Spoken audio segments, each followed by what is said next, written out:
Boa noite a todos e todas. Meu nome é Kaique, sou do Centro Acadêmico Gestão Coletivo Contraponto. A gente vai dar início agora a uma discussão sobre os 25 anos do assassinato de Chico Mendes, a reforma agrária e a violência no campo, por enquanto só com o Ilustre Plínio. Deixa eu fazer uma pergunta para vocês. É muito chato a gente falar sem ver a cara das pessoas. Como esse troço está no meu olho, eu não vejo vocês. E você sabe que o orador precisa muito da reação do pessoal, né? Eu percebi, por exemplo, que vocês riram quando eu falei que era católico. Agora, eu quero ver, se vocês puderem chegar mais para frente, não sei, enfim, você puxa um pouco para cá. Desculpa que a gente tem que gravar os eventos para as pessoas que não podem participar também saberem que E o companheiro podia pôr essa coisa mais para trás, né? Atrás deles, senão não adianta. É que aí a luz fica muito baixa. Então, bom, mas uma correçãozinha já deu. Pelo menos nas laterais aqui já dá. Olha, eu tive no dia que morreu o Chico Mendes. O dia da morte do Chico Mendes, a TV canadense nos ligou, eu estava no PT, e a TV canadense ligou dizendo, olha, acaba de ser morto aqui, assassinado, o Chico Mendes. Aí nós fretamos um avião, o Lula, eu e mais umas 2, 3 pessoas, e fomos de avião até o enterro do Chico Mendes. Foi um negócio triste, um negócio terrível, bárbaro, não tive medo de nada. Bom, o que tem a reforma agrária? A reforma agrária, tem gente que pensa que é um processo de redistribuição de terras para que de reduzir a desigualdade social, etc. Não é. Quem pensa isso está equivocado. Não é isso. A reforma agrária é uma luta política. É uma disputa de poder. Quem tem mais poder no campo? Se os donos de grandes fazendas, os grandes latifundiários, a turma do agronegócio, se ela continua a ter o monopólio da terra e, consequentemente, o maior causador da pobreza rural, ou se os camponeses sem terra, conseguem tomar o poder e impor a reforma agrária. Impor a reforma agrária sem indenização, sem nada. Ocupa a terra e fica nela e acabou. Aliás, outra coisa que eu queria falar a vocês sobre a reforma agrária é o seguinte: não existe isso de invasão de terra. Quem invade terra é o grileiro, é o grande latifundiário. Ele invade terra porque ele toma essa terra com o efeito de aumentar o seu patrimônio, de ficar mais rico, de ganhar dinheiro. O sem terra não. O sem terra ocupa uma terra que é essencial para que ele possa sobreviver. Ele ocupa única e exclusivamente o que ele precisa. Ele não ocupa um alqueire a mais do que o que ele precisa. É o que ele precisa. 3, 4 alqueires, 5 alqueires, dependendo da qualidade da terra. Claro que no Amazonas é mais, porque a terra é ruim. Mas onde a terra é boa, é aquela quantidade de terra. Então, para produzir, para comer. Até, eu estou trabalhando agora num documento da igreja. A igreja publicou há muitos anos, há 25 anos atrás, ela publicou um documento que se chamava Eu Ouvi os Clamores do Meu Povo. E nesse documento tem uma definição, uma distinção muito importante, feita por esse sociólogo, eu lembro já o nome. Ele então distingue entre terra de negócio e terra de produção. A terra de negócio é a terra do latifúndio. É a terra que o sujeito planta para exportar e para ganhar dinheiro, ou para vender internamente, ou para exportar. E a terra de produção é a terra que o camponês sem terra faz para comer, aquela que ele precisa para para se alimentar, alimentar a sua família.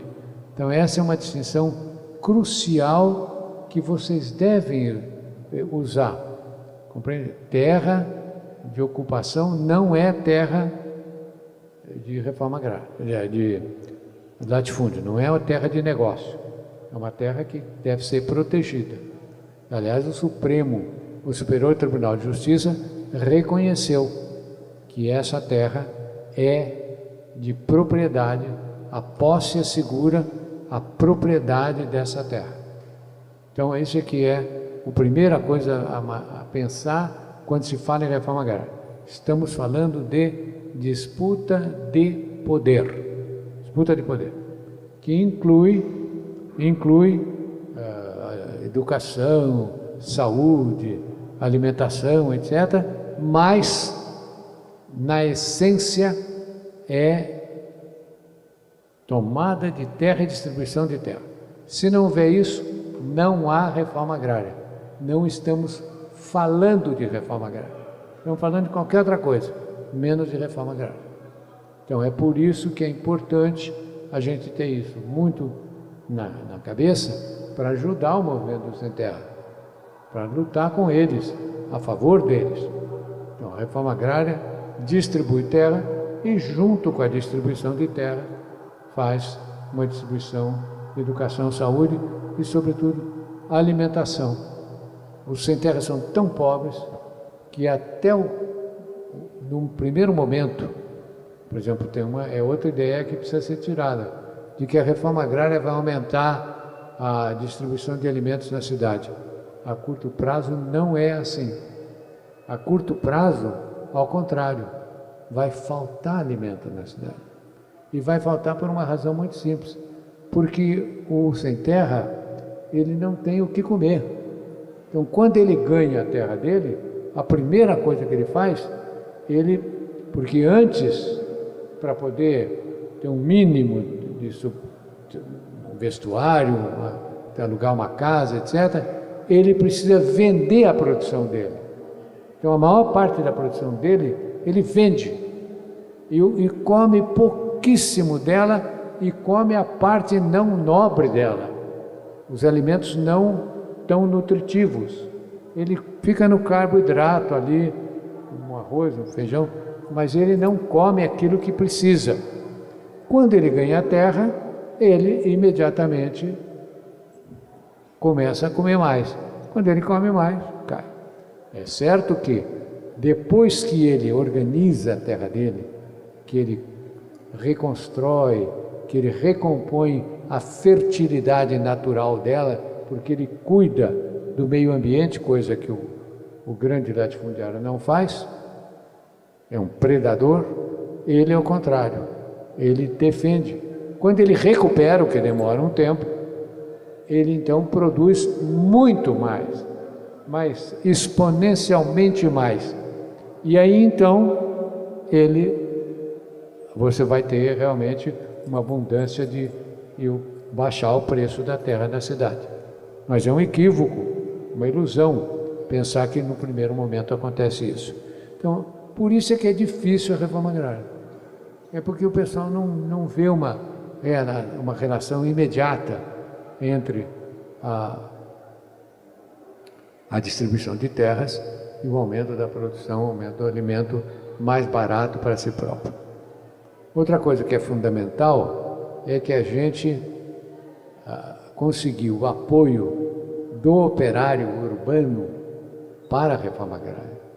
Os camponeses por si só não têm condições, não têm força política para impor a reforma agrária.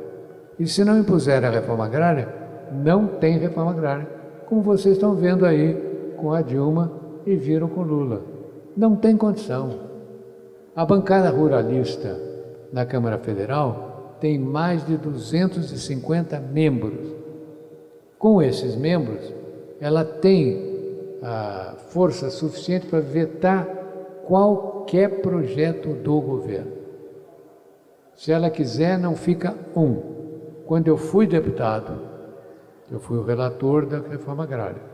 Quando eu fui deputado, em 64, no ano de 63, ela conseguiu, ela montou um dispositivo que o Jango não conseguiu que nenhuma das suas leis fosse aprovada, nem o orçamento, nem o orçamento. Ele precisou governar através de decreto, com excesso de arrecadação, uma coisa dificílima, que dificultou demais a administração dele. Então, essa bancada ruralista está aí. Ela pressiona a Dilma não deixa de fazer o que ela quer. Aliás, o Dilma fica bajulando essa. Outro dia até eu escrevi um artigo nesse jornalzinho que eu tenho, o Correio da Cidadania, eu escrevi um artigo descendo o porrete nela. Onde já se viu? Como é que você fica elogiando uma organização, um grupo que é contra o Sem Terra? Então esse é isso. O fundamental da reforma agrária é o seguinte: ela é uma luta de poder, uma luta de poder político. Ela é travada pelos camponeses para obter uma superioridade política e impor a reforma agrária.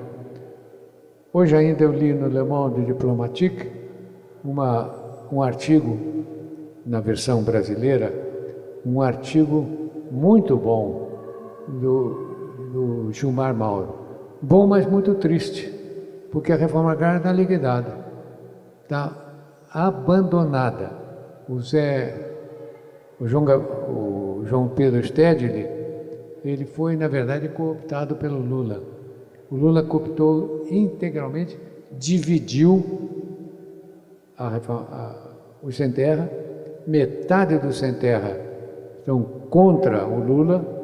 O Gilmar Mauro é o que lidera eles, é o líder deles hoje. O Gilmar Mauro, então, faz de fato mas sem a força, porque o Lula reprime, a Dilma reprime, e reprime fortemente, prende, bate. É uma luta, eu sei porque eu vou com muita frequência nisso, e eles me chamam, eu vou, e é um pau daqueles. Então isso aqui é fundamental sobre a reforma agrária. Ela é um processo sem o qual não haverá democracia neste país. Não haverá democracia nesse país. E sabem quem disse isso? Quem disse isso foi o Papa, o João XXIII. Quando o Zé Sarney fez aquele projetinho de reforma agrária, muito vagabundo, porque ele não fazia nada, mas enfim, distribuía um pouquinho de terra, ele ficou apavorado com a redação da direita e voou para Roma para falar com o Papa. E o Papa, na ocasião, foi cheio de repórter lá. Um repórter perguntou: mas por que a reforma agrária? Por que o senhor está dizendo que precisa fazer a reforma agrária? Ele disse: por uma razão muito simples, porque sem reforma agrária não há democracia. E essa é uma verdade. A democracia não é possível no Brasil sem reforma agrária. Sem a reforma agrária é inútil. Não haverá democracia, por uma razão também muito clara de se ver, que é a seguinte: quando mais de 30% da população depende para poder comer aquele dia, não é comer aquele dia, desesperadamente depende de uma pessoa que lhe dê trabalho, ela não tem nenhuma autoridade, nenhuma independência em relação a essa pessoa, nenhuma. Ela é obrigada a votar em quem ele manda. E é por isso que 80% da Câmara dos Deputados e do Senado, do Congresso brasileiro, 80% é constituído por dono de muita terra, genro ou filho de dono de terra. 80%. Uma vez disse isso, quando nós debatimos, quando eu fui relator da reforma agrária, eu debatia isso na comissão especial e declarei isso. E aí o senador Aleomar Baleiro disse: que é isso, Plínio? Como é que o senhor me diz uma coisa dessa? Onde já se viu não tinha nada. Eu falei: mas, senador, eu estou citando um discurso que o senhor fez na Constituinte de 46. Aí foi uma gargalhada geral, ele ficou todo complicado, porque levou uma desmontada ali, né? E virou: não, você não está entendendo. Não, estou entendendo muito bem, sim, senhor. Não é possível haver reforma agrária enquanto não... democracia, enquanto não houver reforma agrária. É fundamental a reforma agrária. E é isso realmente o que é fundamental de ser dito a respeito desse assunto. Reforma agrária é distribuição de terra compulsória, sem limite de tamanho. Essa história da terra improdutiva foi uma excrescência, que foi uma violência cometida contra o sem terra. Nós estávamos, eu fazia parte da comissão de sistematização. Na comissão de sistematização, nós aprovamos a reforma agrária, a lei de reforma agrária. Os donos de terras, milionários aí, reuniram-se num hotel em Brasília, um hotel chamado Carlton. E nesse hotel eles fizeram com que esses... E nós tínhamos muita força na comissão de sistematização, porque os deputados não frequentavam o Congresso. E não frequentavam por duas razões. Primeiro, porque era um ano eleitoral, eles estavam loucos atrás da eleição. E segundo, porque as sessões eram assistidas pelos sindicalistas. E os sindicalistas, se votassem contra ele, vaiavam, jogavam moeda, faziam um escárnio com eles e, em seguida, publicavam a fotografia deles. Traidor do operariado, traidor. E era um terrível bom contra um projétil daquele tamanho, né? Então, eu ganhei muito voto da Constituinte, muito voto, porque vocês me procuravam e diziam: olha, Plínio, veja lá, eu votei a favor de você. Por favor, pede para o Sem Terra tirar o nome da minha cidade. Aí eu dizia: olha, mas eu não sou dono deles, eles que mandam. Não, você tem e tal. Olha aqui, tá bem, não peça para tirar, mas peça pelo menos para tirar da minha cidade. Para os meus filhos, vão no colégio, fica aquele negócio. E eu falava com o Lula. E o Lula muitas vezes me atendeu, tirava. Entendeu? Os sindicalistas tiravam. Eu falei com o Vicentinho, Falei com o Vicentinho e o Vicentinho tirava. Então, esse que é o fundamental da reforma agrária. A reforma agrária é um projeto, um processo de luta política, de disputa de poder, que permite que a terra seja distribuída. Aliás, agora a Igreja Católica está fazendo uma campanha. E eu peço a vocês que eu vou passar aqui o documento e pedir que vocês recolham assinaturas aqui, porque nos ajuda muito. Um documento no qual ele pede, fui eu que redigi, então eu sei bem o que está contido nele. Ele pede a reforma agrária de toda a terra que passe de 1.000 alqueires sem indenização. Sem indenização. E sem saber se é produtiva ou não produtiva. Produtiva ou improdutiva, tem que ser expropriada. Porque o que aconteceu foi o seguinte: na Constituinte, na Comissão de Sistematização, nós aprovamos essa norma. E aí eles se reuniram nesse hotel em Brasília, montaram uma coisa chamada Centrão. Esse Centrão invadiu o plenário, quando a proposta chegou no plenário, e conseguiu do Ulisses uma coisa que o Ulisses fraquejou. não devia ter permitido, mas permitiu. É o seguinte, na comissão de sistematização, a vantagem que nós tínhamos é o seguinte, quando nós punhamos uma emenda e aprovávamos, para retirar aquela emenda, para anulá-la, era necessário obter 2/3 dos votos dos presentes. Como eles não iam de medo nós tínhamos um meio de chantagem. Nós chegávamos e dizíamos o seguinte, ou vocês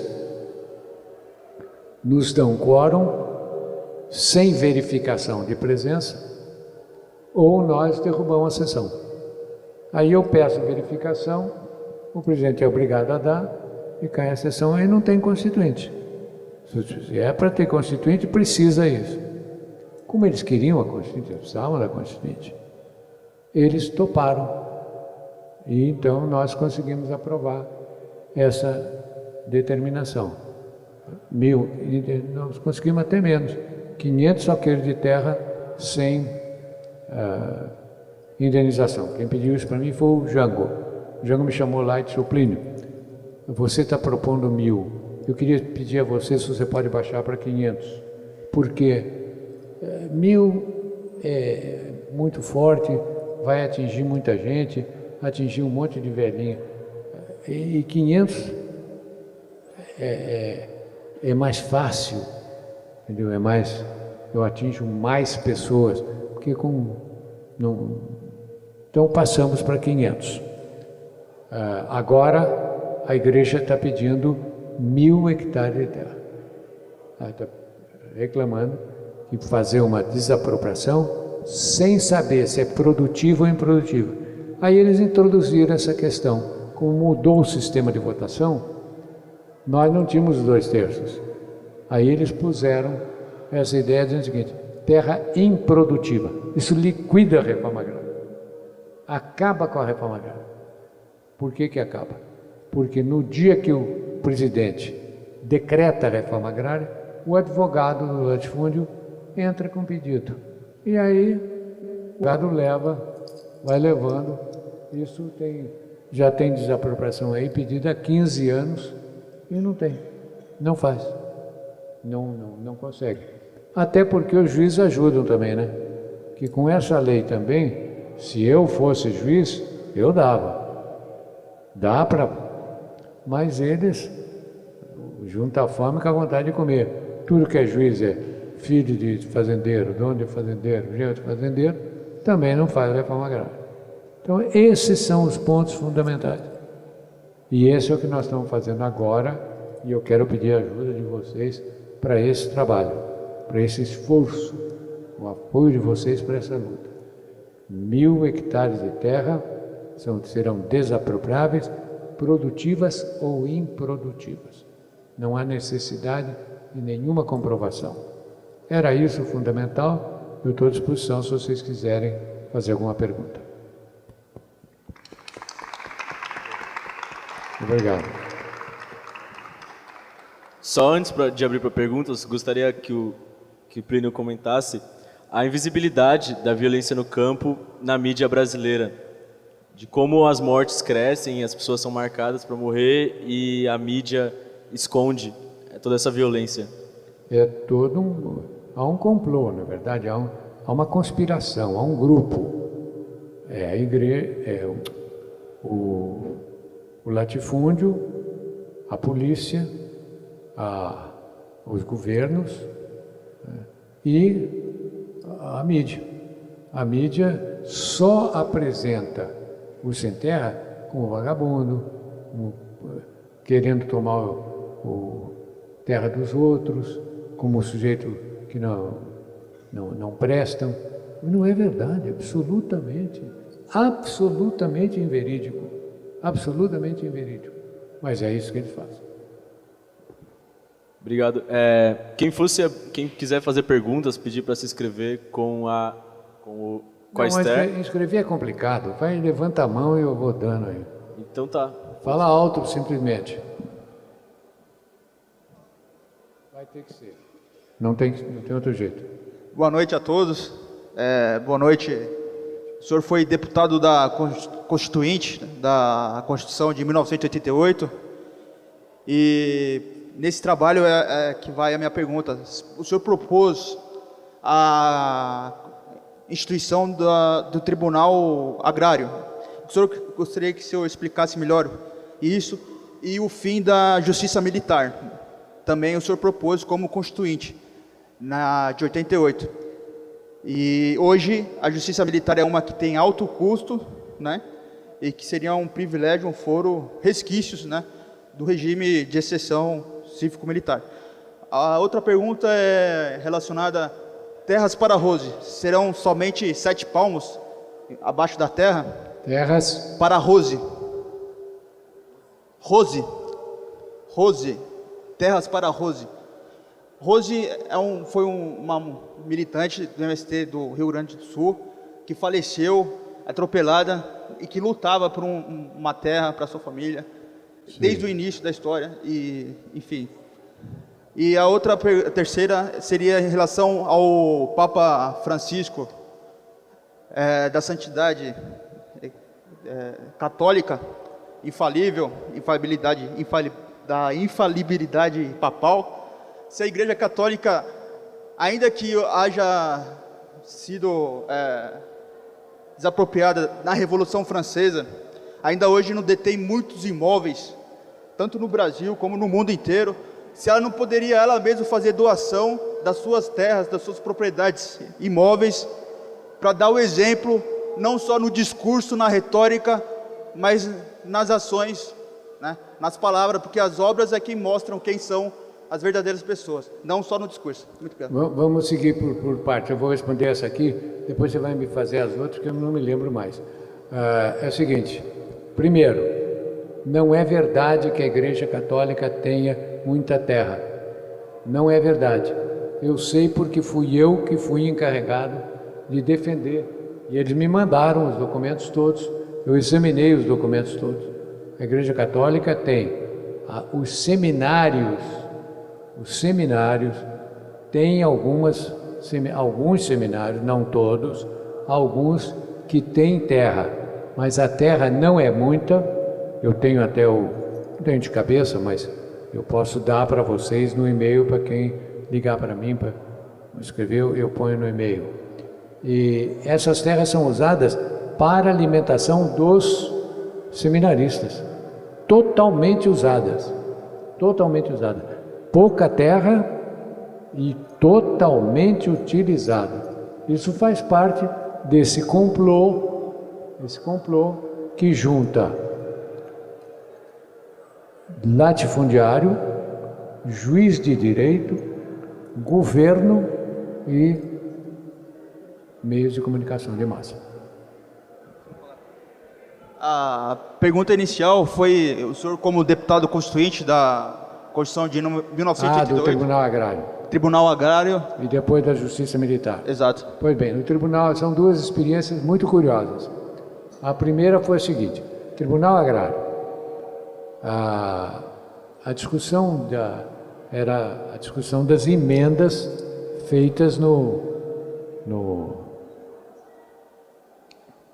durante a comissão de sistematização que precedeu, quando terminou, então teve que fazer a discussão e o debate e a votação. Então encheu tanto a sala de gente, que não pôde ser feito ali. Teve que ser feito numa outra, na Comissão de Constituição e Justiça, porque a sala era muito maior, etc. Repleto, em pé, não cabia ninguém. Pois bem, vem a primeira emenda. A emenda dos donos de cartório. Sai uma porção. Emenda dos senhores do Tribunal Militar. Sai uma porção de bem. Emenda da OAB. Sai uma porção. E vai saindo. Às 2h da manhã, puseram a emenda da reforma agrária. Tinha um camponês dos sem terra no plenário. Eu fiz um discurso emocionado lá, desci o porrete, entendeu?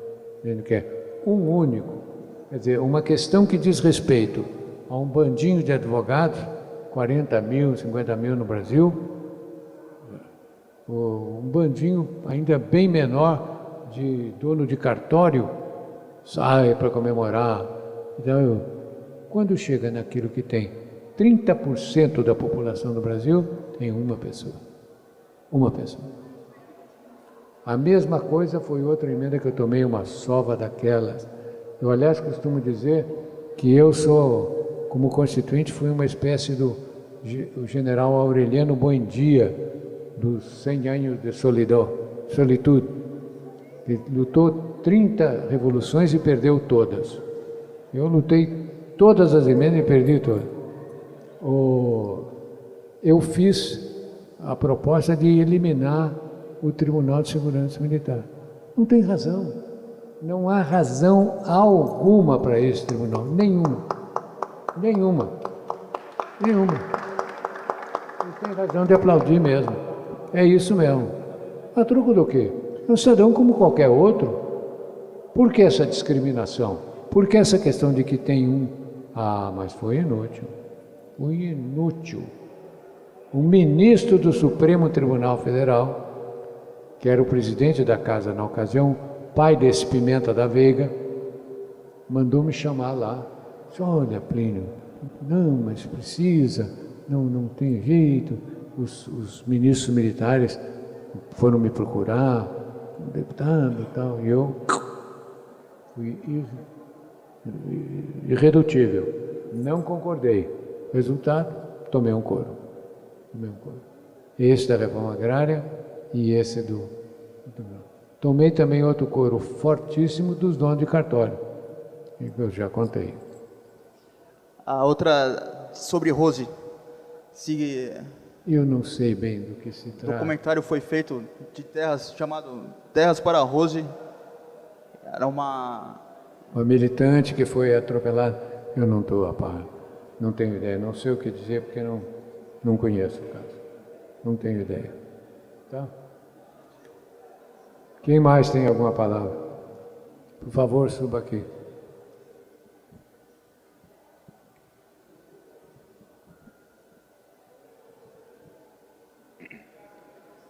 Boa noite, doutor Plínio.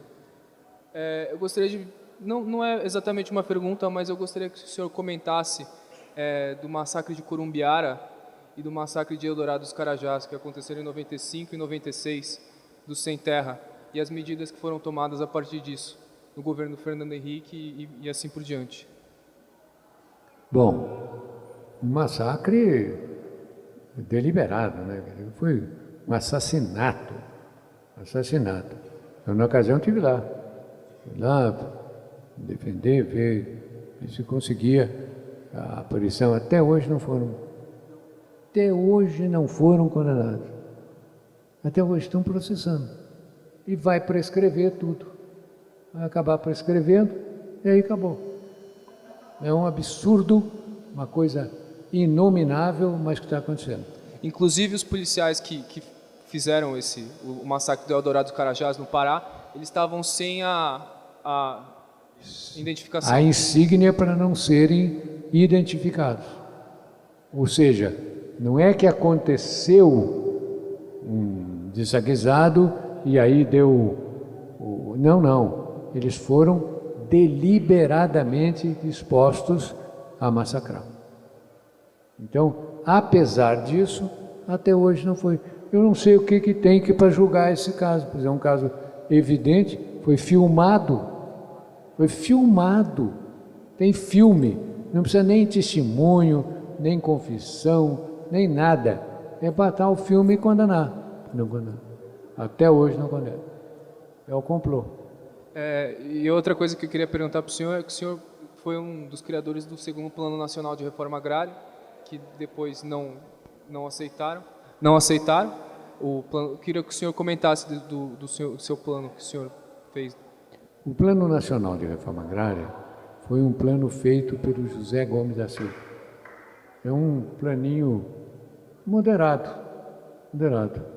Eu ajudei a fazer e dei alguma palpite lá e tal e fizemos esse plano. Aí ele levou, foi a ocasião em que ele levou isso, como eu já falei aqui, foi a ocasião que ele levou isso para o João 23. E que o João 23 falou, o negócio da democracia. Foi essa ocasião. E era um plano moderado, pois nem esse não conseguiu. O Zé Sarney apavorou, porque imagina você que os jornais noticiaram que ele fez uma desapropriação em Londrina, mas era o seguinte, se tratava de uma terra de indígenas que estava ocupada por uns poceiros. Então, para efeito de regularizar e não ter conflito entre índio e poceiro, ele, de comum acordo, ele desapropriou essa terra e colocou pois desapropriou uma terra em Londrina para colocar esses índios que deveriam sair para deixar lugar para os outros. E a imprensa colocou como desapropriou Londrina. Aí veio uma onda de repressão, a cidade ficou empolvorosa, em pé de guerra, e ele apavorou e tirou o processo. Então voltou para trás. Não foi feito. A última pergunta que eu queria fazer para o senhor é como o senhor avalia a ação do INCRA nos assentamentos e a ação da Comissão Pastoral da Terra? A CPT é uma força, é na verdade o grande apoio dos sem terra. O Dom Tomás Balduino é um homem extraordinário, é um bispo de uma força moral enorme, e é quem os defende. Está em tudo que é ocupação, frequentemente com ele e tal. Agora, o resto não toma conhecimento. Não toma conhecimento. Então, por isso, não tem. Obrigado. Há mais alguém que está inscrito? Vou aproveitar para fazer uma pergunta sobre as reservas extrativistas, que foi uma proposta que o Chico Mendes ajudou a encampar. Se o senhor acha que fracassaram, ou por que não avançam, ou se estão bem consolidadas, e deixar aberto para o pessoal fazer perguntas além da questão agrária, se quiser. Olha, também. A reserva extrativista é fundamental, é uma coisa excelente e, na verdade, quem cuida da reserva extrativista é o indígena. Os indígenas não só preservam, como enriquecem, porque para eles fazerem para os animais, saberem onde estão os animais e caçar mais facilmente, eles replantam de monte. E os animais vão e comem ali. Então, com isso, a reserva fica mais rica, enriquece. Os indígenas, daí inclusive uma das razões, não só a razão real, é a injustiça que se comete contra eles, mas também tem esse adendo, que é o fato de que eles ajudam a recuperar a natureza.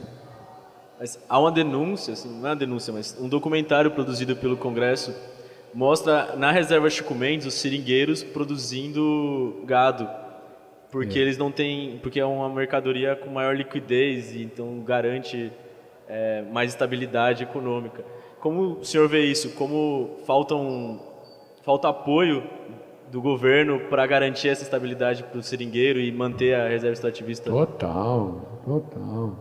Eu tive lá quando os Inhambiquara, os seringueiros estavam ocupando uma reserva mineral que era a antiga reserva dos Inhambiquara.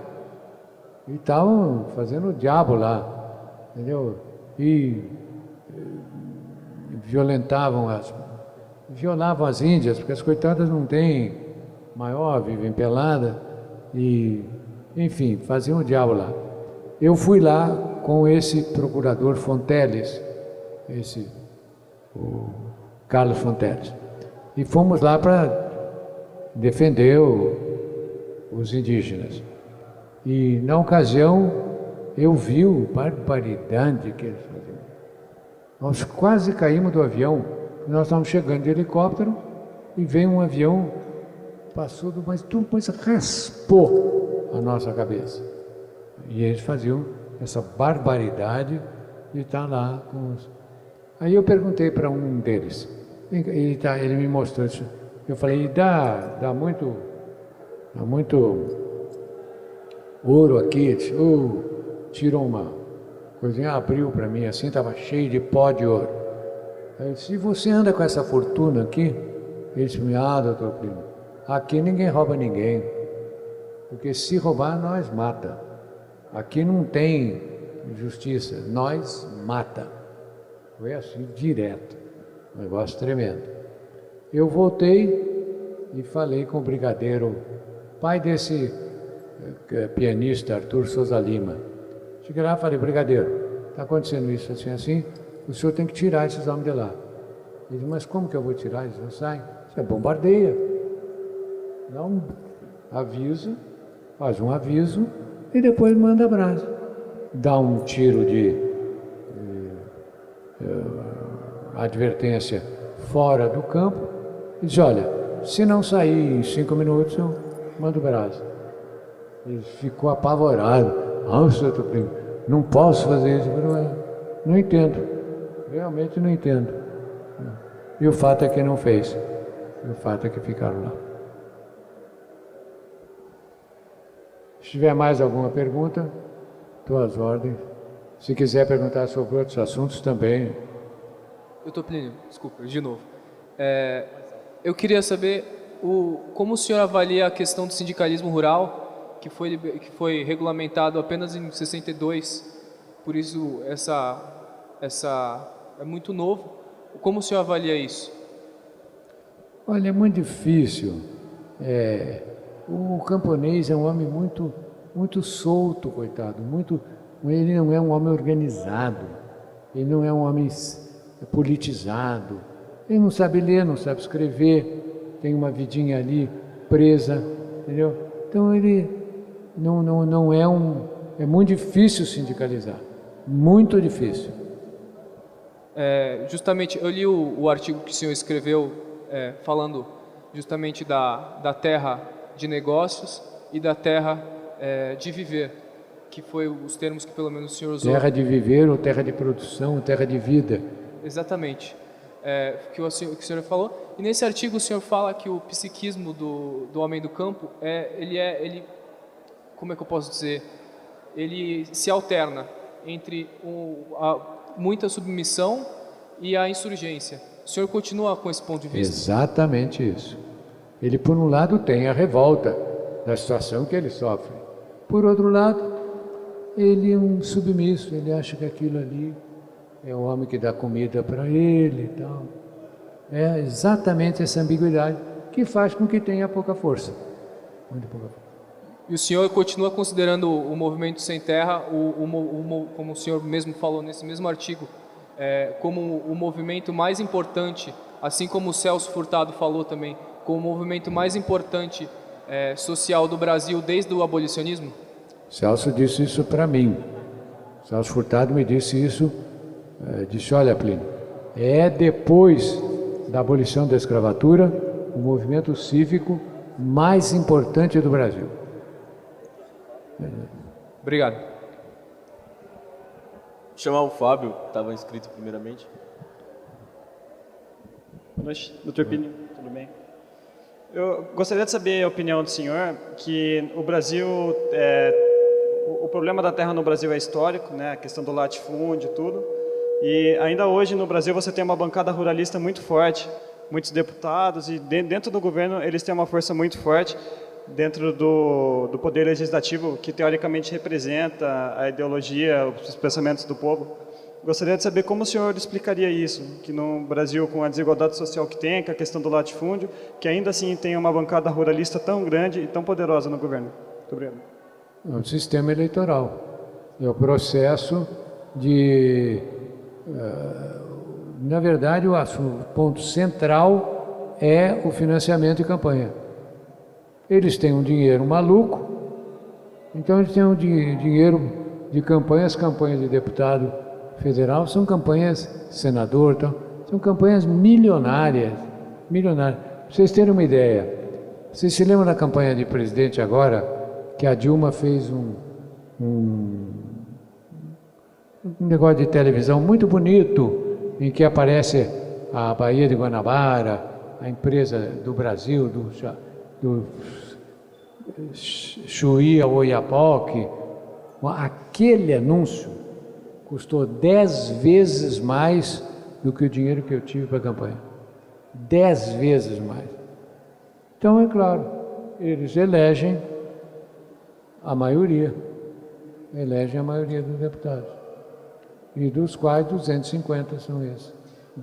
O que explicaria que o povo que acaba lesado por esses ruralistas votem nele? Porque não tem noção. O povo não tem noção de voto.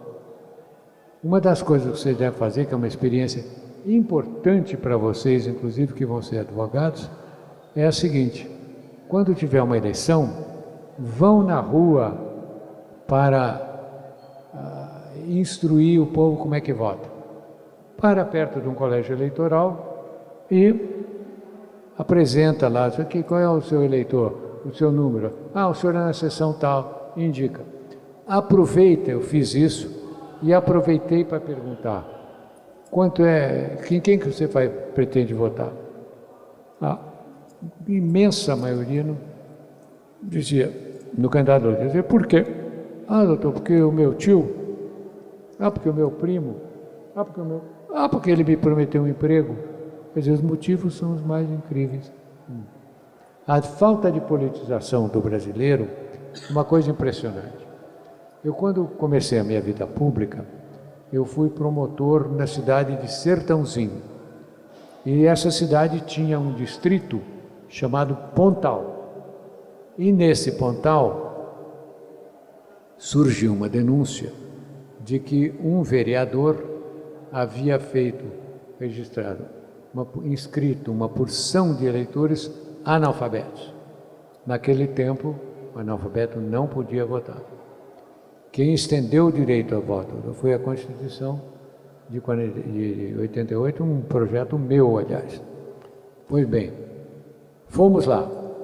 Chegou lá, você pôs uma carteira assim, os escreventes de cartório, eu, ele e todos nós. Chegava o chefe, leia aí. O cara, ouve, uvo, viu a uva, sabe ler. Escreve aí. Me lembro de um que ficou uma força para escrever, começou a suar em bicas. Aí ele virou para mim e disse, oi doutor, esse lápis aqui é mais pesado que caneta de juiz.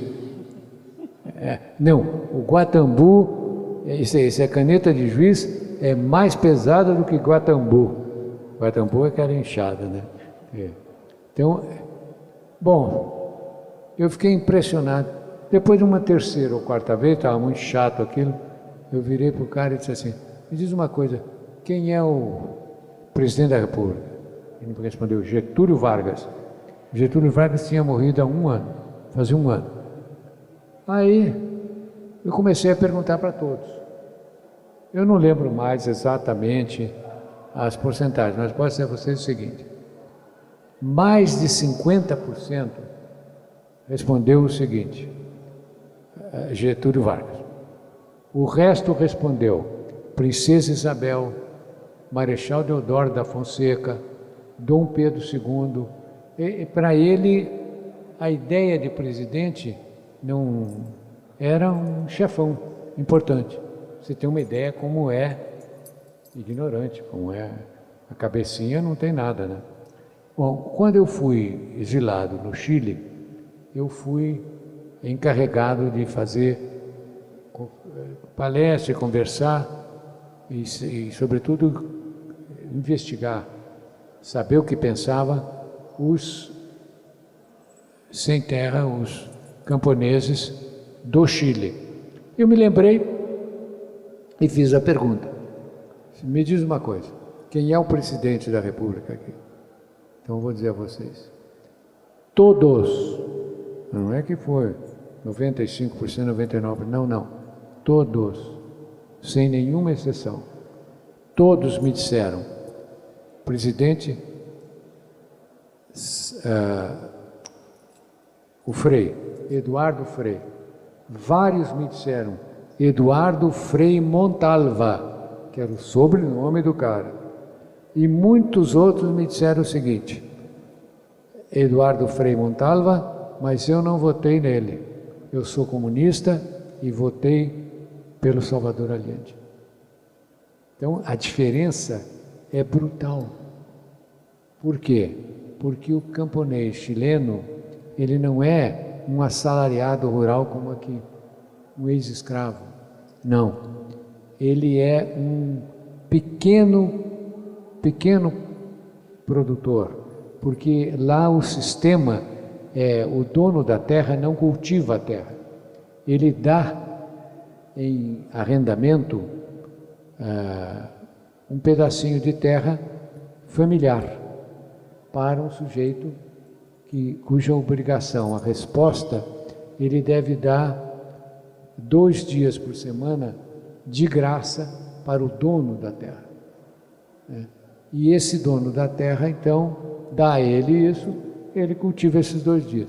O que ele faz, em geral, é o seguinte: ele contrata trabalhadores que não têm nada, chamado afuerinos, e ele contrata os afuerinos dão um dia de trabalho por ele descansa nesses dias e depois ele faz o dele.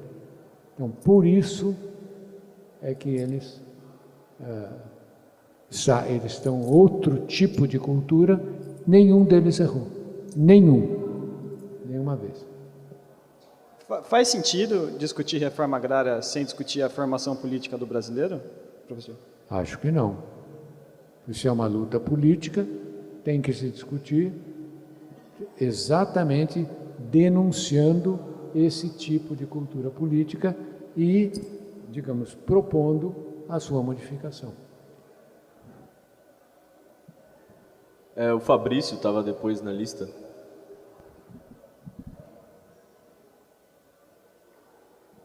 Boa noite. Deixa eu fazer uma pergunta para vocês. Vocês vão ter aula? Vocês tiveram aula? Não se faz mais acadêmico. Não se faz mais acadêmico como antigamente. Você sabe que no meu tempo, se você não tivesse paletó e gravata, eu, por exemplo, assim não entrava. Tinha que ter paletó, que nem o cidadão ali. Paletó e gravata, senão eu não entrava em aula. Que bom que mudou, né? Democratizou. Diga aí, amigo. Bom, a minha pergunta vem com base numa notícia que foi veiculada, acho que faz mais ou menos um mês ou menos, na qual o senhor falou sobre o governo federal, o executivo, dizendo que o Serra e o Alckmin teriam maior capacidade de gerência do que a Dilma e o Lula, salvo engano. E aí eu queria que o senhor comentasse um pouquinho sobre isso para saber a justificativa e a base dessa afirmação. Essa afirmação está me dando um monte de dor de cabeça. Porque já recebi lá nessa rede social, aí no Twitter, no Facebook, aquelas coisas, dizendo: como você está a favor do Alckmin? Você não é do PSOL? Como é que você pode ser a favor do Alckmin? Eu não disse nada a favor do Alckmin.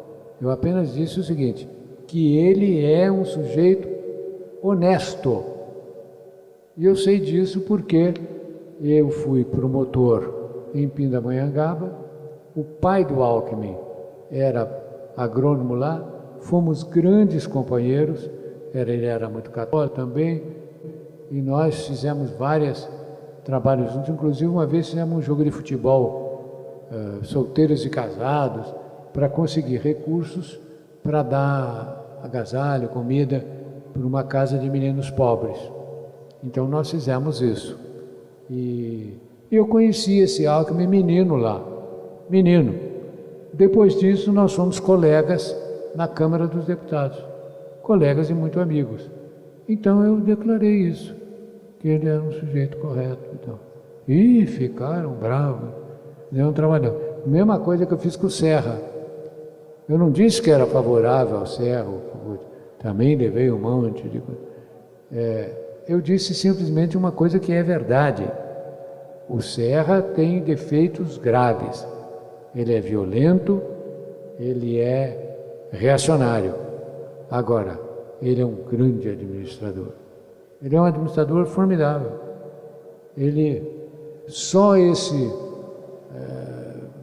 remédio genérico, é uma coisa consagradora, consagradora.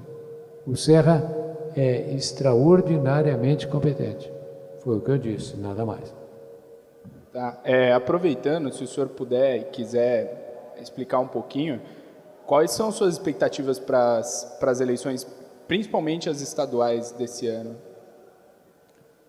Aqui em São Paulo, nós temos um candidato, o Saftli, que vai ter uma votação boa. Não acredito que possa ganhar, não creio, mas fará uma votação importante e com isso nós elegeremos muitos vereadores, deputados, prefeitos, e é importante. Foi, aliás, o sistema que nós usamos para eleger o presidente da República, para eleger o Lula presidente da República. Para aumentar o PT, né? Emendando na pergunta dele, o Safatli, o Alckmin, o Padilha são os grandes que se pontam aí para governar o Estado. São todos homens brancos de uma mesma classe. O que você acha dessa representação política? Olha, vocês assistiram um filme que está passando agora sobre a escravidão na África? Como é que é? 12 anos de escravidão. É fantástico. É um filme extraordinário. Se vocês tiverem condições, não percam, porque é uma maravilha. É um filme que a gente tem vontade de chorar, porque é uma tristeza, uma coisa brutal. E é isso. Isso até hoje, eu frequentemente tenho atrito com a polícia. Frequentemente, porque eles matam os negros. Matam os negros. Eu uma vez fiz uma reunião aqui, neste lugar, porque eles, sob o pretexto de que tinha esse CPC, CQC, o tal Marcola, né, eles fizeram uma mortandade terrível de negros. E eu fiquei sabendo, a igreja me contou, os padres me contaram, eu fiz uma reunião aqui, falei com o professor Gofredo, e o Gofredo fez uma reunião, reunimos até aqui, né? E eu fiz uma denúncia fortíssima. Me lembro até que aconteceu uma coisa engraçada. Os alunos da faculdade passavam aqui, todos de paletó e gravata, e ninguém entrava. Ninguém entrava na sala de aula. Ninguém vinha para cá. Ninguém vinha para o pátio. Via direto. Eu me irritei com aquilo. Chegou uma hora, peguei o microfone e disse: "Ô, vocês aí, está tudo estudando, né? Estuda direitinho inglês. Se estudar inglês, porque vai ser tudo empregado de multinacional." Aí um deles lá de cima me mandou um balde d'água, me molhou inteirinho. Mas eu fiquei muito irritado. Um negócio inominável. Só uma última pergunta para, acho que, suprir a curiosidade dos meus amigos aí. Para que time que o senhor torce? São Paulo Futebol Clube, fanático. Obrigado, Fabrício. O André agora. Se vocês quiserem se inscrever, fala com o Diogo, então a cena para a gente saber quem que está na ordem, ou com a Esther. Boa noite, pessoal. Eu sou o André, do Contraponto. Boa noite, seu Plínio. É uma honra ter o senhor aqui na São Francisco. Infelizmente, os outros membros da mesa não puderam vir. A Pastoral da Terra acabou cancelando a última hora.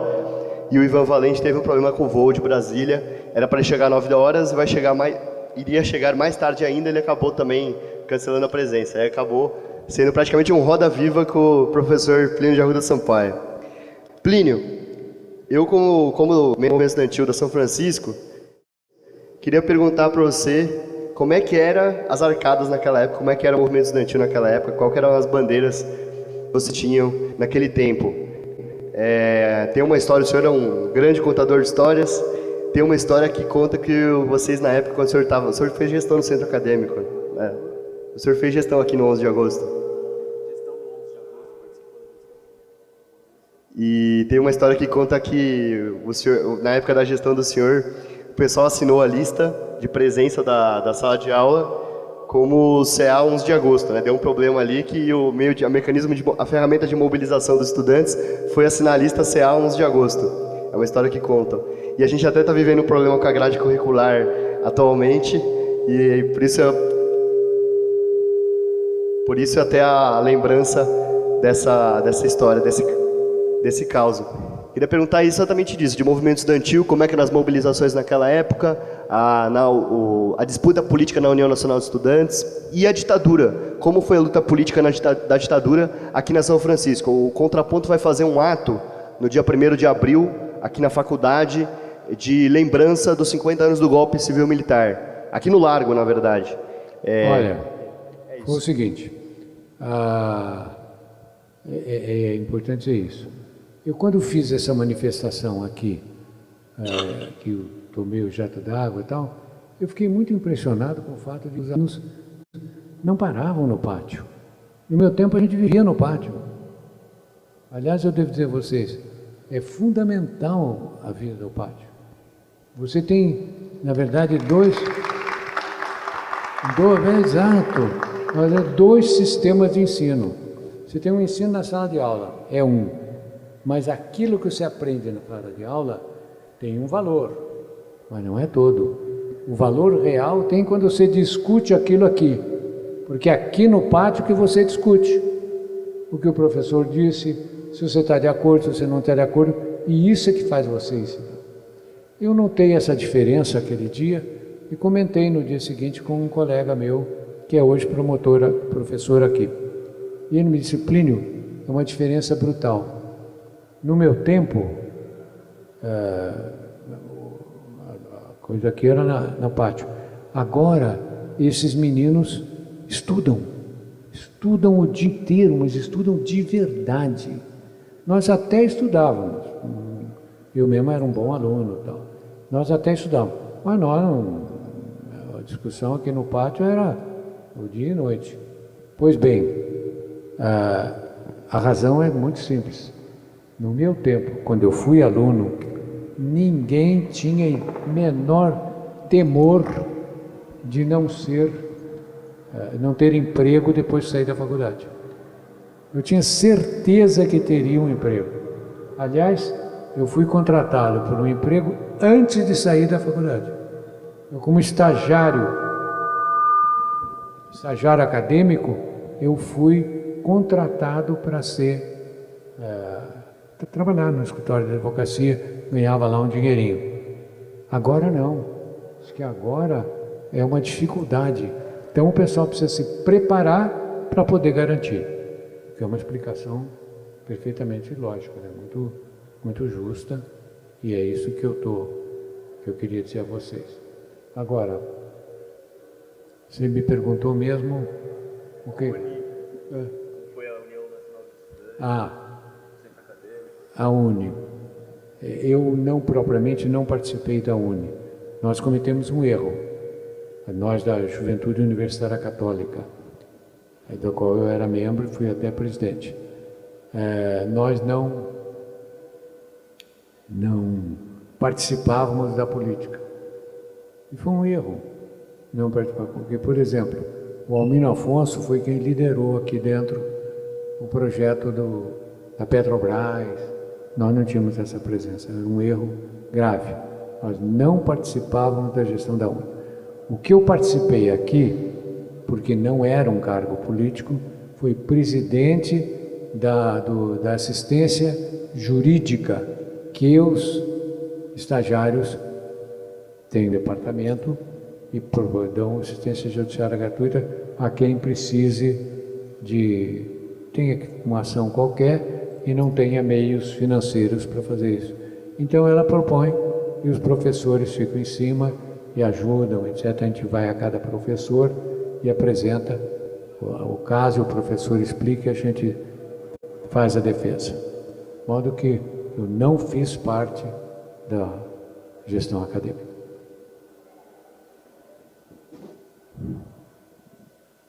Paulo.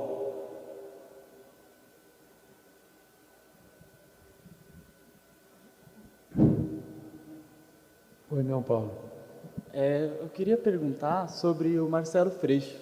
e a polêmica que é tentar incriminá-lo com os black blocs, entre aspas. Eu queria que você desse sua opinião sobre o assunto, por favor. É um absurdo. Ele é um deputado extraordinário, um homem corretíssimo, uma pessoa de um valor, de uma coragem. Eu não conheço ninguém mais corajoso do que o Marcelo Freixo. Ele é porque como ele denuncia os militares, os policiais militares, ele é perseguido. Ele tem que andar permanentemente, com um automóvel na frente e um automóvel atrás, cada um deles com 4 guardas armados. O carro dele é todo blindado. Se ele deixar um dia isso aí, está morto. Ele era o meu candidato preferencial para presidente agora, mais do que esse Randolph. Mas ele não podia, era impossível, porque se eu propusesse, se ele se dispusesse, ele perde essa. Se perder, está morto. Então, não tem absolutamente nada que ver. Ele tirou uma foto, mas se tirar uma foto for isso, eu estou perdido, porque eu tiro foto com todo mundo. Provavelmente, quando eu sair daqui, alguém vai querer que eu tire uma foto, eu vou ter que tirar uma foto, e se esse bandido for bandido, eu estou bandido também. Absurdo. Não tem nada que ver. Eu queria perguntar também sobre o Randolph, essa disputa de poder, entre aspas, que teve dentro do seu partido. Você preferia o Marcelo Freixo para candidato à presidência, né? Eu primeiro o Marcelo Freixo, mas eu vi logo que ele não poderia. O primeiro que eu quis foi o Chico Alencar. Mas o Chico me disse, olha, Plínio, eu tenho um problema cardíaco e ele me impede de participar de campanha, primeiro por causa da viagem, porque cansa muito e tal. E em segundo lugar, por causa da tensão emocional. Então eu não posso ser candidato. Aí eu voltei-me para a Luciana Genro. E a Luciana foi derrotada, então o meu candidato é o Randolph. Tá ótimo. Muito obrigado, viu? Foi não.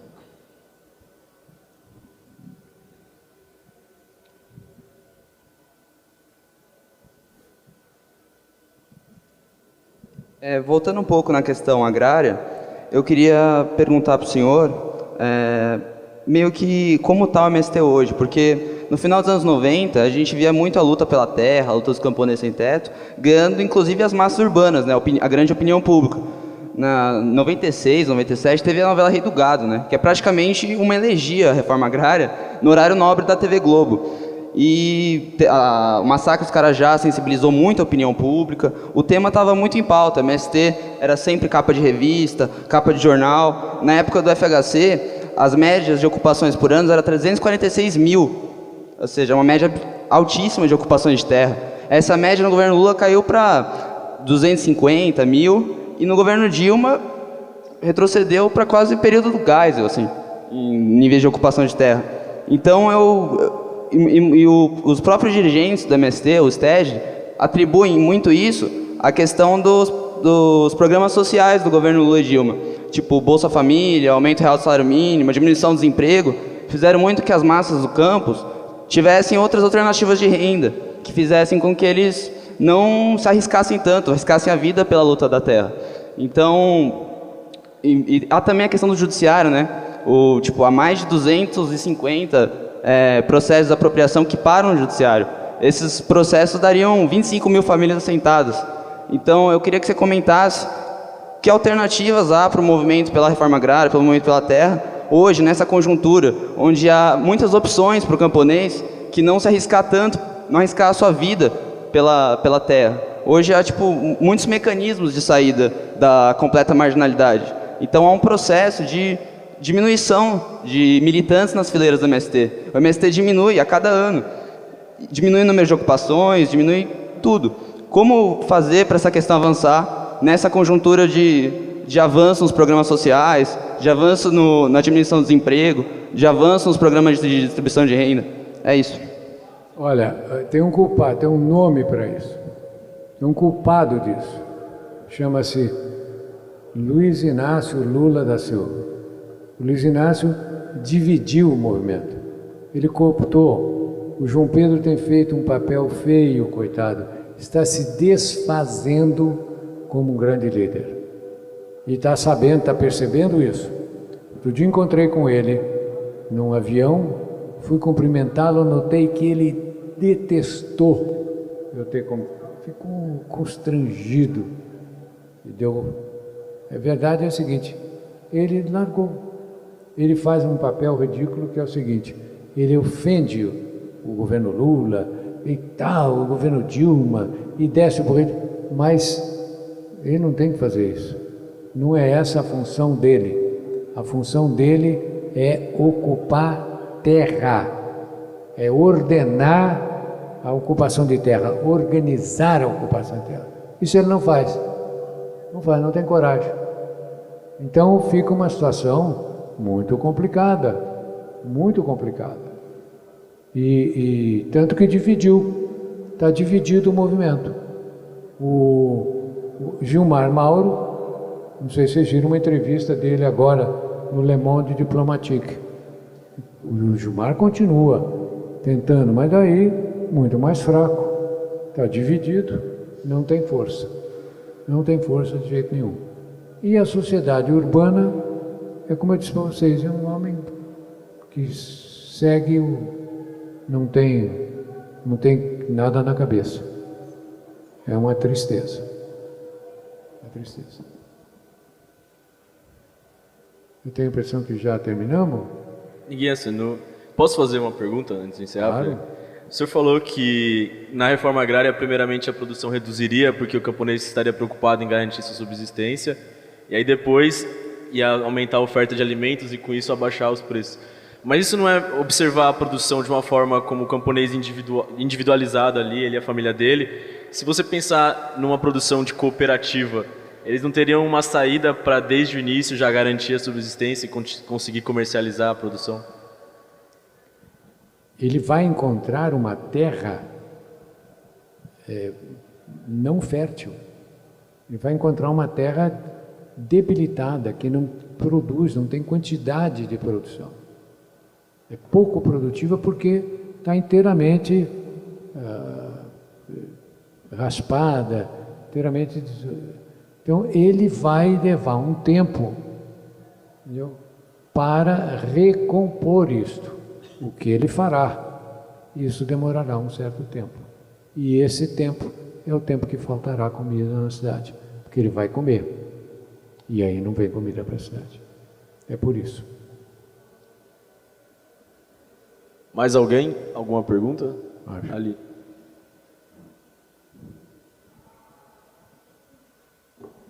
Boa noite, Plínio. Tendo em vista que você conviveu bastante com o ex-presidente Lula, eu gostaria de saber qual a sua opinião sobre ele. Se você se decepcionou com ele, se não, se você acha que o governo dele, agora o governo Dilma, deram passos importantes para o socialismo, se não, qual a sua opinião sobre ele, sobre um aspecto... Um passo para o socialismo é gozação, né? Nem pensar. O Lula é o que eu chamo um gênio. Lula é um gênio. Eu vou dizer para você por que ele é um gênio. Mas antes eu quero dizer o seguinte, Lula é um malandrão de primeira. De primeira. Se ele pegar na sua mão, você não tem a certeza que ele está te enganando. Pode, quando ele fala, meu querido, e pega na mão, aí tá. Você já entrou. O Lula, eu vou dizer por que ele é um gênio. Eu frequentei o Congresso há muitos anos e durante o tempo que eu fui deputado, vários deputados e senadores tinham sido ex-presidentes, ex-governadores, ex-prefeitos, ex-gente importante. Então eles entravam no plenário, a presença era notadíssima. O Brizola, por exemplo, ele entrava sempre com 4 ou 5 colegas, mas que, na verdade, eram subordinados deles. E, para você ter uma ideia como eram subordinados, uma vez eu estava com eles conversando, o Brizola ligou, estávamos todos sentados, tomando café. Quando o Seito disse, Brizola, falou para os amigos, Brizola, os 4 se puserem em pé. Eu até dei uma gozada nele, falei, ô louco, mas até sem ele ver vocês ficam em pé. Era uma coisa assim, maluca. Então, o Juscelino era diferente, era um jeito muito simpático e tal, mas sempre entrava acompanhado de 3, 4 colegas do lado, cumprimentava todo mundo, ou seja, fazia-se notar.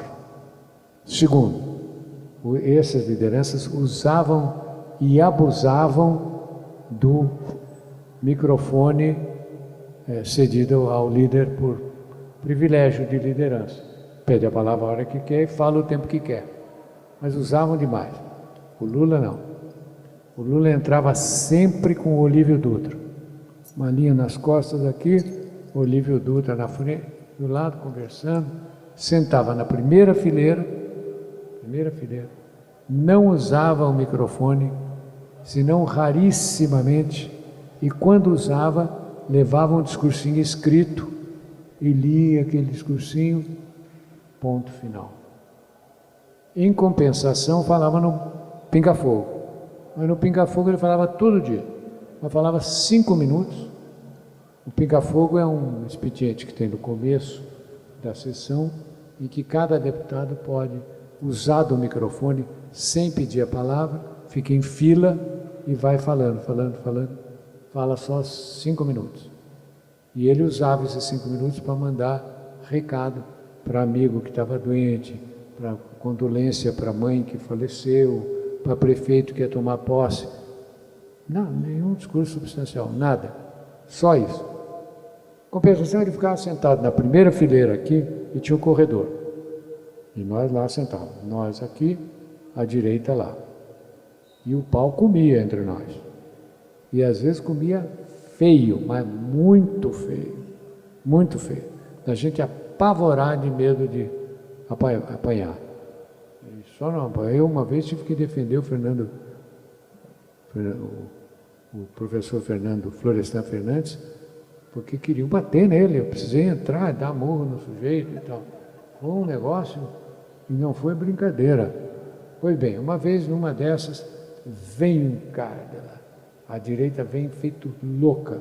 Eu falei, meu Deus do céu, já estava apavorado, quando chega um imenso, mas um homem enorme, entrou, ajoelhou do lado da cadeira do Lula e disse, Lula, em você ninguém mexe.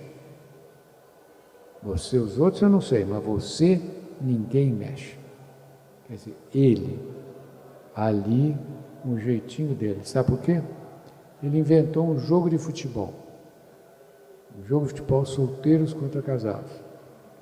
E ele chegava, deputado, qualquer um, que ter sido da esquerda ou da direita.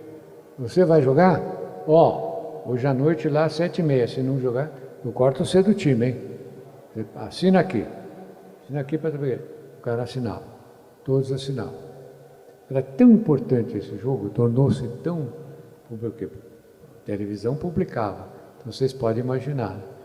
Aí um dia esse Márcio Braga, que era presidente do Flamengo, me chamou e disse, Plínio, você é amigo do Lula, você não consegue que ele jogue com a camiseta do Flamengo? Porque se ele votar com a camiseta do Flamengo, eu peço para ele autografar e eu mostro no Flamengo, eu sou candidato a presidente e vai me dar voto para burro. E claro, chegou de noite e falei com o Lula, o Márcio Braga pediu, se ele pagar as camisetas, eu dou. O Márcio Braga pagou, ele deu a assinatura, foi um sucesso. Sucesso tremendo. O Márcio Braga ficou gratíssimo a mim por causa disso, etc. Esse é o Lula, é um gênio. Como é que ele consegue ser amigo dessa gente toda? Uma coisa mais simples do mundo. Mais simples do mundo. Aliás, no mundo inteiro, né? Ele cutuca a barriga de tudo que é presidente. Né? O Obama diz que ele é o homem. Né? Ele dorme na casa da princesa, da rainha. A rainha o convida para jantar e dormir no palácio. Enfim, é um gênio, um homem extraordinário. Mas se ele pegar na tua mão, vai dar uma malandragem com você. Tu ser maior, né? Ser maior. É o jeito correto, sem maior. O Lula não faz maior questão. E, assim, na opinião do senhor, qual é o objetivo do PT hoje? O que ele pretende? É governismo total? Só quer ficar poder pelo poder? O senhor acha que existe alguma possibilidade da gente voltar ao PT de antes? Não vejo nenhuma. De jeito nenhum. O PT quer o poder, quer ministério, quer meio de, infelizmente partiu para a corrupção, não é verdade? Aliás, eu denunciei isso. Eu saí do PT não por causa do mensalão, porque eu nem sabia que existia isso lá, nem sabia que tinha uma tesouraria com dinheiro na sala que eu estava. Não sabia, não tinha a menor noção. Uma sala minha que eu estava, não, na sala em frente a que eu estava. Pois bem, está na cara que tomou dinheiro. Está na cara que todos eles se completaram lá. Então, realmente, aí foi eu saí do PSOL, não foi por isso. Eu saí do PSOL porque o PSOL, até 89, foi um partido socialista. Queria fazer a transformação social radical aqui no país. Mas quando chegou lá, o Lula traiu e não fez nada. Então, realmente, eu fiz Foi por isso que eu saí. Eu saí antes do mensalão, não tinha nem noção de mensalão. E na opinião do senhor, existe algum partido com chances ao Planalto que hoje se distanciaria dessa ideia fisiológica? O senhor acha que o Eduardo Campos, por exemplo, o senhor acha que ele é uma alternativa? É correto, é um moço correto. Eu conheci o Eduardo, ele era ainda mocinho, porque eu fui muito amigo do Miguel Arraes. O Miguel Arraes era amicíssimo meu. Quem fez o Miguel Arraes apoiar o Lula, quem levou o Lula lá para apresentar o Miguel e pedir o voto, fui eu. Então o Miguel é casado com uma moça que é Sampaio, e é até minha parenta essa moça. Mulher de um prefeito do Recife. Então eu fui e apresentei e conheci o rapazinho lá. Era mocinho de tudo. É um grande governador, tem uma porcentagem de aprovação enorme, é o prefeito mais aprovado do país e eu acho que é um grande candidato. Uma última pergunta, para também não estender muito. Como fazer para governar sem o PMDB? Tem mais voto que ele, né? É isso aí. Por isso é que eu peço a vocês, entrem no PSOL e comecem a fazer campanha. Vá para a rua.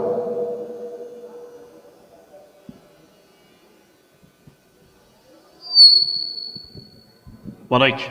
Eu queria perguntar mais ou menos no sentido dele, qual é a avaliação do senhor do cenário político-eleitoral esse ano? Se a aliança Marina Campos é realmente um discurso alternativo com alguma chance, ou se a gente está condenada à polarização PT-PSDB ainda por muito mais tempo? E o que fazer para abrir espaço para outros discursos no meio dessa polarização? Olha, eu não sei se você assistiu os debates que eu fiz na televisão, mas se você assistiu, você reparou que eu fui contundente com todos, mas não fui descortês. Eu fui duro com ela, fui duro com a Marina, por uma razão simples, que eu acho que ela é uma picareta, ela não tem nada na cabeça, nada. Ela simplesmente quer ser candidata e acho que se o Eduardo Campos bobear, ela passa a perna nele. E é muito simples, é fácil. Ela tem 16% da preferência. Ele tem menos de 1%. 5% é uma porcaria. Entendeu? Então, ela realmente pode passar a perna nele. Eu não tenho a menor simpatia por essa moça. Ela finge, mas não fala nada, não sei se vocês repararam. Ela não diz coisa com coisa. É um discursinho, uma defesa da natureza, que não defende natureza coisa nenhuma. Nenhuma. Ela faz uma defesinha do mico-leão dourado, essas pataquadas. Mas você não pode defender a natureza sem agredir o capitalismo. É impossível. Porque quem destrói a natureza é o capitalismo. Entendeu? E o vice dela é um homem é o tal da Natura, que é uma tremenda uma agressão à natureza, entendeu? E aos próprios empregados e tudo. Então, realmente, eu não tenho a menor simpatia por ela e espero que ela não seja mesmo candidata. E se for, quero que perca. Vou fazer campanha contra.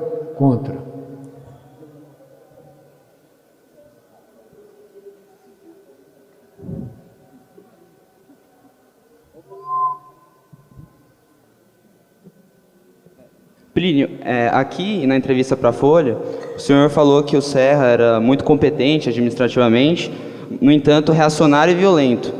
E em 2012, quando ele foi candidato a prefeito, no segundo turno o senhor disse que ele era a melhor opção, melhor que o Haddad. Aí eu queria saber a justificativa, no que se baseia isso, porque eu só posso deduzir duas coisas. Ou que o critério primordial para saber quem vai ser o prefeito de São Paulo é um critério puramente técnico, administrativo, gerencial, ou se o Haddad consegue ser mais reacionário e violento que o Serra. Qual é a justificativa para esse apoio? Eu diria, eu deixo de ser claro, eu não dei apoio ao Serra. Isso me custou uma boa dor de cabeça também, porque muita gente ligou. Não, eu disse que ia anular meu voto, porque o pessoal decidiu anular o voto, e eu sou um militante disciplinado e ia anular o voto.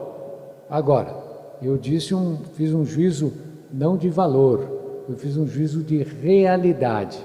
Eu disse, o comportamento dele como prefeito, ele é reacionário e ele é violentão. Ele manda a polícia, manifestantes, essas coisas, não brinca com ele porque ele manda mesmo. Agora, como competência profissional, como capacidade de tomar decisões corretas, decisões que do interesse da população, ele é muito bom. Ele é um craque. Ele sabe, basta ver a lei dos genéricos. A lei dos genéricos. Então foi isso que eu falei. E me deu uma dor de cabeça do diabo, mas eu aguentei. Plínio, eu queria perguntar para você sobre a política partidária no Brasil. Né? É inegável que nas últimas décadas teve um esvaziamento dos partidos políticos, né? Muito da ideologia do PT se perdeu, o PSDB também perdeu uma grande parte, o PMDB praticamente não tem uma ideologia definida, né? O Kassab, nos últimos anos, fundou um dos maiores partidos que hoje do Brasil, que ele definiu que não era nem de direita, nem de esquerda, nem de centro. Esse fisiologismo aconteceu em praticamente todos os governos, é inerente à política brasileira. Eu gostaria de perguntar para o senhor se existe, no seu ver, alguma alternativa para isso, né? Eu vejo, claro. Vejo, proponho e já estou fazendo aqui a proclamação. É o PSOL. Tem que votar no PSOL. Pedindo voto para todo mundo aí do PSOL. Votar e trabalhar. Porque só tem essa. Sem isso, não ganha. A direita ganha. E esse Haddad é um desastre. Se é reacionário, mais ou menos, não tem ideia, até porque você nunca sabe o que ele quer. É um panaca, é um poste. A verdade é que ele é um poste. Ele tem uma bruta raiva de mim porque eu digo isso publicamente em tudo que é lugar.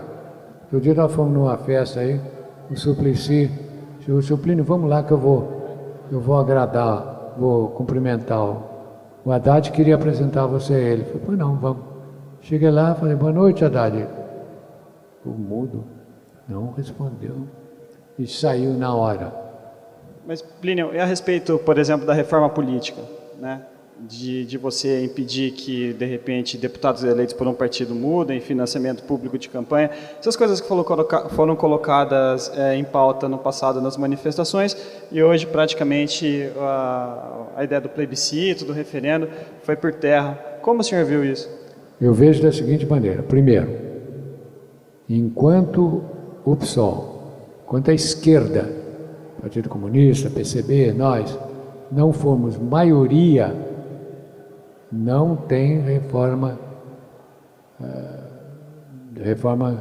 da política.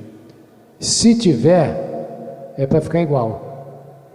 Eu assisti um montão de reforma quando fui deputado. Assisti a todas, compareci a todas, discuti todas. Os caras fazem no computador, a conta do seguinte: qual é a norma que muda que garante a minha reeleição? Então, uma combinação entre eles, que só aquilo que muda sem mudar. Então, por isso é que numa eleição você pode usar outdoor, na outra eleição não pode. Numa eleição você pode levar documento e apresentar fotografia na televisão, na outra vez não pode. É por isso, porque muda para não mudar. Então, isso não é. Reforma agrária tem um nome, e é um artigo só. Um artigo e um parágrafo. O artigo se chama o seguinte: todo financiamento de campanha tem que ser público. É proibido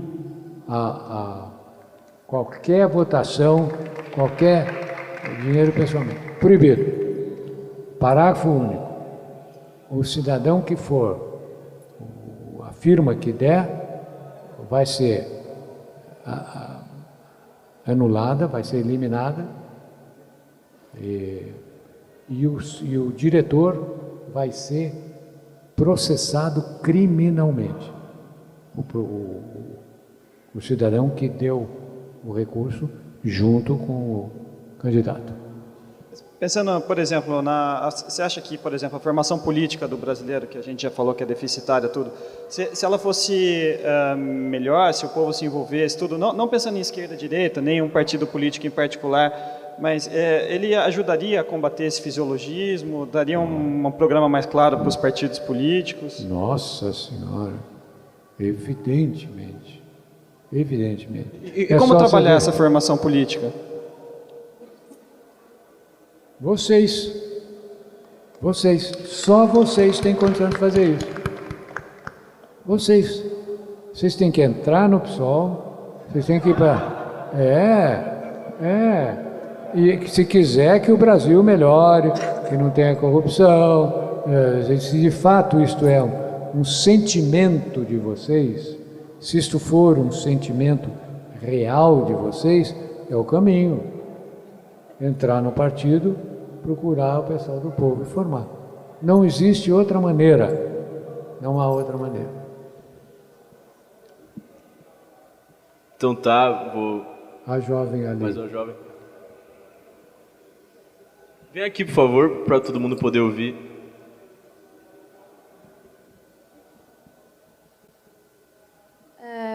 Quais seriam esses interesses que o Serra, esses interesses da população, que o Serra melhor poderia atender do que o Haddad?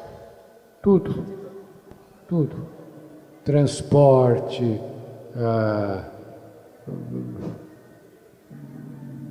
Bolsa Família, negócio de alimentação, fiscalização, sobretudo fiscalização. Ele fiscalizaria os armazéns, os concessionários de empresa pública, mas fiscalizaria mesmo. E isso é uma boa coisa para a população. Mas nós temos o governo do PSDB há mais de 20 anos no poder.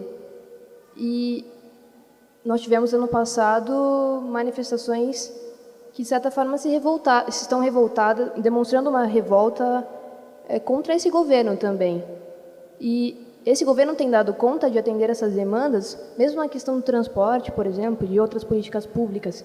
o governo do PSDB melhor atende essas demandas do que um governo do PT, por exemplo, um pouco mais com um caráter de uma postura um pouco mais social, digamos assim? Nenhum dos dois. Não atende coisa nenhuma. O governo do PSDB é um governo de grandes interesses. Eles não metem a mão diretamente.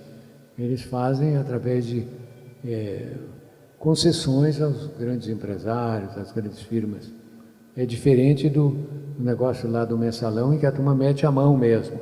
Não, eles fazem de uma forma higiênica. Não tem. Bem, mais ninguém Acho que se esboçou. podíamos terminando, porque... Eu agradeço aqui a presença do Plínio, agradeço a presença de todas as alunas e alunas, e vamos dar continuidade acalorada. Amanhã tem evento do Saju com o CA, e semana que vem tem mais Roda Viva, porque foi uma Roda Viva hoje, tem uma Roda Viva com o Suplicy, com o Haddad. Então é isso, então encerrado o evento. Se quiser uma última palavra, por favor. Muito bom, muito obrigado pela atenção. Fico alegre de ver que vocês estão preocupados com coisas sérias. E termino dizendo, pessoal, e convidar o pessoal.